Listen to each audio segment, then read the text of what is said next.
अस्सलाम वालेकुम फ्रेंड्स, कैसे हैं आप सब। उम्मीद करती हूँ सब ठीक होंगे, सब खुश होंगे। अल्हम्दुलिल्लाह मैं भी बिल्कुल ठीक हूँ। Welcome back to my channel. आज मैं करने लगी थी अपनी नाइट स्किन केयर। अच्छा, नाइट स्किन केयर में वैसे तो आपको थंबनेल और टाइटल देख के अंदाज़ा हो चुका होगा, लेकिन आज मैं अपनी नाइट स्किन केयर में कुछ फेशियल हेयर भी रिमूव करूँगी। कुछ नहीं, फुल फेस के फेशियल हेयर रिमूव करूँगी, क्लिनजिंग और स्क्रबिंग करूँगी। और आज मैं जो सीरम यूज़ करूँगी, आजकल मैं वही सीरम यूज़ करी। अच्छा, अभी मैंने फेस पर कुछ नहीं अप्लाई किया हुआ। अभी रात के 10 बज रहे हैं। मैंने खाना बनाया था, बच्चों को खाना खिलाया, खुद खाना खाया, और अब मैंने सोचा कि अपनी स्किन केयर करती हूँ। ठीक है, अभी कुछ प्रोडक्ट्स में से एक प्रोडक्ट मैं आज आप लोगों के साथ शेयर करूँगी जो मैं इन दिनों यूज़ कर रही हूँ, और अभी कोई फ़िल्टर नहीं है, ये आप लोग देख सकते हो। ठीक है। अच्छा, यहाँ पे सबसे पहले मैं करूँगी स्क्रब। यहाँ पे जो मैं स्क्रब यूज़ कर रही वो है स्किन डिप का कोकोनट फेशियल स्क्रब मेरा। हालांकि मेरी आप पुरानी वीडियोस देखें तो मैं आपको हमेशा ये कहती हूँ कि मैं स्क्रबिंग नहीं करती हूँ, क्योंकि मेरी स्किन को स्क्रब सूट ही नहीं करता। उसकी रीज़न ये है कि मेरी स्किन ऑयली है, और मैं जब स्क्रब करती हूँ यूज़ तो मुझे ब्लैक हेड्स और वाइट हेड्स बनने लग जाते हैं, पोर्स लार्ज हो जाते हैं, और जो एक्ने है ना वो बम्पी स्किन हो जाती है। तो मैं इस वजह से स्क्रब नहीं यूज़ करती। लेकिन ये स्क्रब जो है ना, ये मैंने अपने हाथ और पाँव के लिए बाय किया था, बट मैंने एक दो बार अपने फेस पर भी डरते डरते यूज़ किया, लेकिन इसने मेरे स्किन पे कोई एक्सेस ऑयल नहीं प्रोड्यूस किया, कोई एक्नी या ब्लैक हेड्स वाइट हेड्स नहीं बने, लार्ज पोर्स नहीं हुए। तो अभी मैं यही यूज़ करूँगी। और काफ़ी टाइम हो गया था मैंने अपनी स्किन को काफ़ी टाइम हो गया था मैंने अपनी स्किन को बिल्कुल भी एक्सफोलिएट नहीं किया था, तो मैंने सोचा आज करती हूँ। लेकिन लेती मैं बिल्कुल थोड़ा सा हूँ। तो अभी मैं उठती हूँ और पानी लेकर आती हूँ। असल में मैंने जब हाथ में फेशियल स्क्रब निकाल लिया था तो मुझे तब याद आया कि मैंने पानी नहीं लिया, तो अब मैं हल्का सा स्क्रब कर लेती हूँ।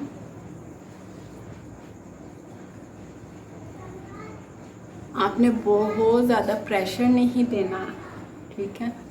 अच्छा, मैं फेशियल हेयर रिमूव करने से पहले स्क्रबिंग इसलिए कर रही हूँ कि जितनी भी डेड स्किन है वो रिमूव हो जाए।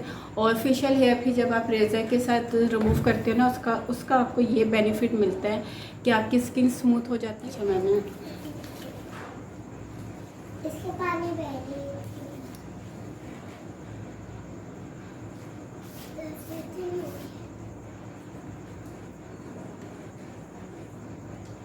मैं बस इसका 2 मिनट मसाज करके फिर मैं रिमूव कर मैं गीले स्पंज के साथ रिमूव करूँगी। ये देखिए,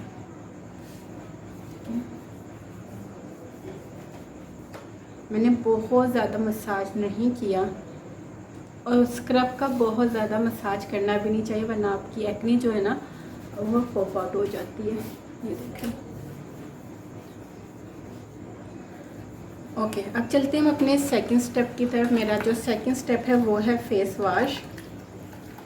अच्छा, फेस रिमूव करके। अच्छा, यहाँ पे जो मैं फेस वॉश यूज़ कर रही हूँ, सबको पता है, जो मेरे पुराने व्यूवर्स हैं उनको पता होगा कि मैं एक्नी वाली मेरी स्किन है, मींस कि मुझे एक्नी होती रहती है, तो मैं उसके लिए हमेशा टी ट्री और सैलिसिलिक एसिड से रिलेटेड फेस वॉश यूज़ करती हूँ। यहाँ पे जो भी मैं फेस वॉश यूज़ कर रही हूँ आप लोग देख सकते हो, मैं ये अच्छा खासा यूज़ कर चुकी हूँ, तकरीबन ख़त्म होने वाला है। ये पाकिस्तानी ब्रांड है मॉडिस्ट केयर, इनका मैं यूज़ कर रही हूँ टी ट्री और सैलिसिलिक एसिड फेस वॉश। बहुत अच्छा है, मुझे ये यूज़ करते हुए 2 मंथ हो गए हैं। और सबसे अच्छी बात ये कि ये रीज़नेबल प्राइस में है, मीन्स कि ये आपको 500 to 600 तक का मिल जाएगा। ये जो सारे प्रोडक्ट हैं मैं इनके लिंक जो है ना इंस्टाग्राम पे टैग कर दूँगी। अच्छा, यहाँ पे मैं ठीक है।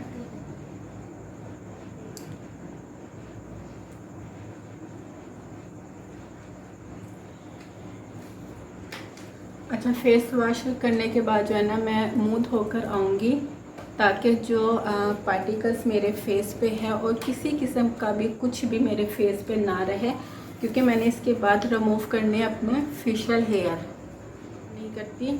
आप कोशिश करो कि थोड़े से पैसे और इन्वेस्ट करके, जो टिंकल रेज़र है ना जो बहुत आम है, 100 के 3 मिलते हैं, पता नहीं 4 मेरे से 3 ही मिलते हैं, वो थोड़े मुझे लगते हैं क्वालिटी वाइज थोड़े लो हैं। तो आप थोड़े से पैसे और इन्वेस्ट कर लें और अच्छे वाले बाय कर लें। इसमें से एक मैंने ओपन किया हुआ है। अच्छा, वो 120 या 150 के हैं, ये आपको 250 तक के या 300 तक के मिल जाएंगे। क्वालिटी वाइज बहुत अच्छे हैं, बहुत ज़्यादा, आप लोग देख सकते हो।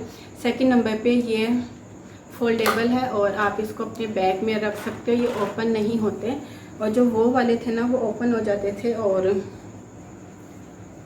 आप उसको कैरी नहीं कर सकते। अच्छा, यहाँ पे मैंने अपना फेस ट्राई किया है, ठीक है। यहाँ पे मैं जेल अप्लाई कर रही हूँ, आप जेल अप्लाई कर लो, अपना मॉइस्चराइज़र अप्लाई कर लो। मैं अपना ये B&B का टी ट्री मॉइस्चराइज़र अप्लाई करूँगी। मैं यहाँ पे टी ट्री का जेल मॉइस्चराइज़र यूज़ करूँगी।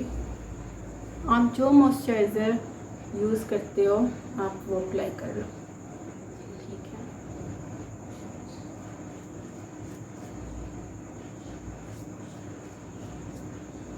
अपने छोटे छोटे बिल्कुल, ये देखें नज़र आ रहे हैं,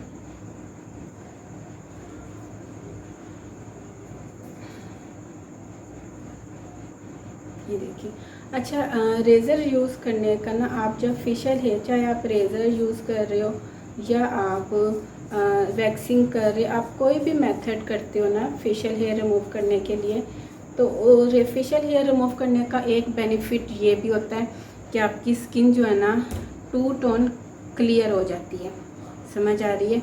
2 टोन इस तरह के, एक तो आपका फेशियल हेयर रिमूव होता है जब, तो आपकी डेड स्किन रिमूव हो जाती है। सेकंड, आपका जो कलर है ना वो इन्हेंस हो जाता है, क्लियर हो जाता है, क्योंकि हमेशा फेशियल हेयर से हमारा कलर डल और डार्क लग रहा होता है। अब ये देखें, यहाँ देखें और यहाँ कितना फ़र्क है।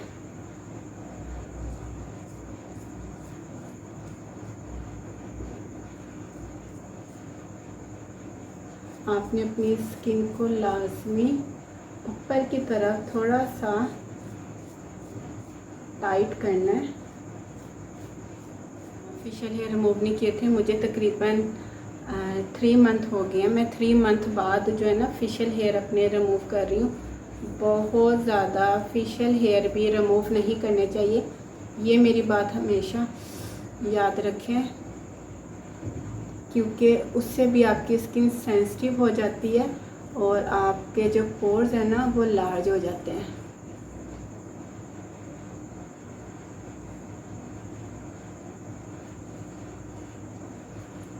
मेरा जो लास्ट स्टेप है वो आप लोगों के साथ मैं शेयर करूँगी। यहाँ पे मैं यूज़ करूँगी स्वीटीन का विटामिन सी। इसमें जो विटामिन सी एस्कॉर्बिक एसिड है वो 10% है और इसमें जो हाइलुरोनिक एसिड है वो 1% है।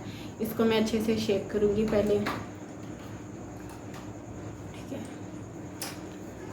शेक करने के बाद इसको मैं पहले पंप में जो था वो भी निकाल दूँगी और बस ये एक पंप लूँगी, यहाँ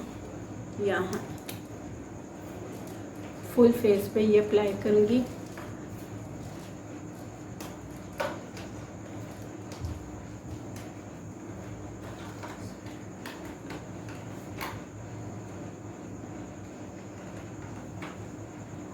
आपने बहुत ज़्यादा रब नहीं करना, ठीक है, क्योंकि विटामिन सी को कभी भी बहुत ज़्यादा नहीं रब करना चाहिए, खुद ही हमारी स्किन में पेनिट्रेट हो जाता है। अच्छा, बस